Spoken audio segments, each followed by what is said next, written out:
GST में अगली पीढ़ी के सुधार लाने की सरकार के इरादे के बारे में बात की थी। उनके यशस्वी नेतृत्व में केवल 20 दिन में ही जीएसटी काउंसिल ने ऐतिहासिक सुधार करते हुए तमाम ज़रूरी वस्तुओं पर टैक्स या तो ख़त्म कर दिया या फिर काफ़ी कम कर दिया है। नए जीएसटी रेजीम में 28 और 12% का स्लैब को ख़त्म कर दिया गया है, यानी अब सिर्फ 2 टैक्स स्लैब होंगे, 5% और 18%। मैं इस ऐतिहासिक नेक्स्ट जनरेशन जीएसटी रिफॉर्म्स के लिए आदरणीय प्रधानमंत्री श्री नरेंद्र मोदी जी का हार्दिक अभिनंदन करता हूं। मैं इन सुधारों को ज़मीन पर उतारने के लिए वित्त मंत्री श्रीमती निर्मला सीतारमण जी, जीएसटी काउंसिल और भारत के सभी राज्यों के वित्त मंत्रियों को भी साधुवाद देता हूं।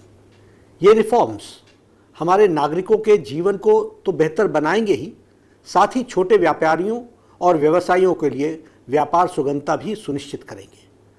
हमारी सरकार का लक्ष्य सिर्फ राजस्व संग्रह नहीं, बल्कि देश के हर नागरिक की जीवन गुणवत्ता सुधारना है। यह कदम निश्चित तौर पर देश की आर्थिक ताकत को मजबूती प्रदान करेगा और नई उम्मीदें जगाएगा। दूध, आटा सहित रोज़मर्रा की कई वस्तुओं पर जीएसटी को ज़ीरो कर दिया गया है। साथ ही आम आदमी के उपयोग की कई वस्तुओं पर टैक्स को 12%, 18% या 28% से घटाकर सिर्फ 5% कर दिया गया है। इससे रोज़मर्रा की उन आवश्यकताओं की कीमतों में भी भारी गिरावट आएगी और आम जनता की जेब पर टैक्स का बोझ भी कम होगा।